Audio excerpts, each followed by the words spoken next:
नमस्कार दोस्तों, स्वागत है आपका हमारे YouTube चैनल एनकरेजमेंट में और आपके साथ मैं हूँ यशी दुबे। हमारे चैनल के जरिए हम अलग अलग डिफेंस से जुड़ी अपडेट आप तक पहुँचाते हैं और कोशिश करते हैं आपको सटीक और सही जानकारी दे। तो आज की इस वीडियो में हम बात करेंगे डिफेंस की टॉप 5 खबरों के बारे में।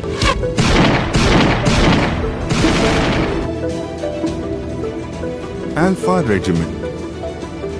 Earn uniform, earn respect. Presents Defense News.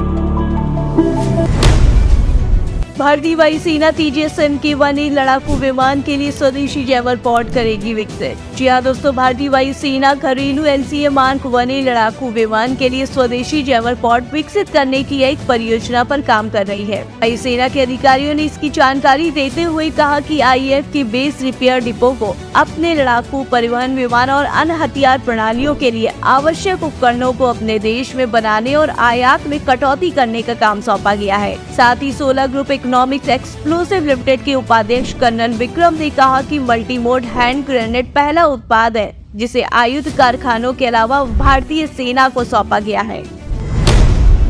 ISRO NASA ने अंतरिक्ष अन्वेषण में संभावित अवसरों पर की चर्चा। अमेरिकी अंतरिक्ष एजेंसी नासा और उसके भारतीय समकक्ष इसरो ने अंतरिक्ष अन्वेषण में भविष्य के सहयोग के संभावित अवसरों पर चर्चा की है। नासा जेट प्रोपल्शन लेबोरेटरी के निदेशक लॉरी लेशिन ने इसरो मुख्यालय का दौरा किया और भारतीय अंतरिक्ष एजेंसी के अध्यक्ष और अंतरिक्ष विभाग के सचिव एस सोमनाथ के साथ बैठक की। इस दौरान लॉरी लेशिन ने नासा और इसरो सिंथेटिक एपर्चर रडार को साकार करने में इसरो के UR राव सैटेलाइट सेंटर में एक साथ काम करने वाले JPN और इसरो अधिकारियों के संयुक्त प्रयासों पर खुशी व्यक्त की।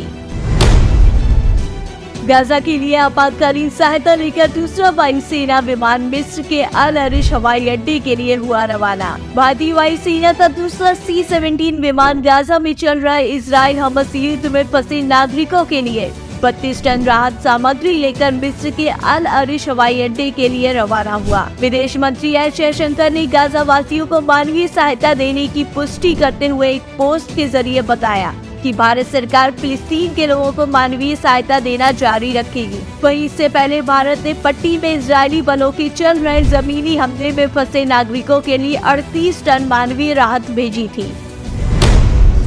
दोस्ती के संबंधों को मजबूत करने के लिए INS शारदा ने मेडागास्कर के अंतरसिराना बंदरगाह का किया दौरा। भारतीय नौसेना जहाज INS शारदा चल रही परिचालन तैनाती के हिस्से के रूप में 17 से 23 नवंबर तक पोर्ट अंतरसिराना के मेडागास्कर की यात्रा पर है। जहाज की यात्रा का उद्देश्य दोस्ती के पुलों को मजबूत करना और प्रधानमंत्री नरेंद्र मोदी के क्षेत्र में सभी के लिए सुरक्षा और विकास के दृष्टिकोण के अनुरूप क्षेत्रीय नौसेनाओं के साथ साझेदारी करके क्षेत्र में समुद्री सुरक्षा सुनिश्चित करने की दिशा में भारतीय नौसेना के निरंतर प्रयासों को मजबूत करना है। DRDO ने तैयार किया बेहद खास पेंट, चीन और पाकिस्तान के रडार को देगा चकमा। रक्षा अनुसंधान और विकास संगठन की रक्षा प्रयोगशाला जोधपुर ने एक बहुत ही खास पेंट तैयार किया है। यह विशेष पेंट न केवल दुश्मन के रडार को चकमा देगा बल्कि आसानी से पकड़ में भी नहीं आएगा। इससे दुश्मन पर उनके ही क्षेत्र में घुसकर हवाई हमला या फिर हवाई निगरानी करने में काफी मदद मिलेगी। इस पेंट की सबसे बड़ी खास बात यह है कि यह पेंट रडार की किरणों को इस तरह से सोख लेगा कि पता ही नहीं चलेगा कि यह विमान कौन सा है। रक्षा प्रयोगशाला जोधपुर के वरिष्ठ वैज्ञानिक डॉक्टर R नागराजन ने बताया कि इस पेंट को भारतीय वायुसेना के युद्धक विमान MiG-29 में प्रयोग करके देखा गया और इसका असर बहुत ही शानदार रहा। तो दोस्तों, आज के लिए डिफेंस से जुड़ी टॉप 5 खबरों में बस इतना ही। अगर आपको हमारा ये वीडियो पसंद आया हो तो हमारे चैनल एनकरेजमेंट को सब्सक्राइब करना ना भूलें। हम आपसे मुलाकात करेंगे अपने अगले वीडियो में। तब तक के लिए जय हिंद, जय भारत।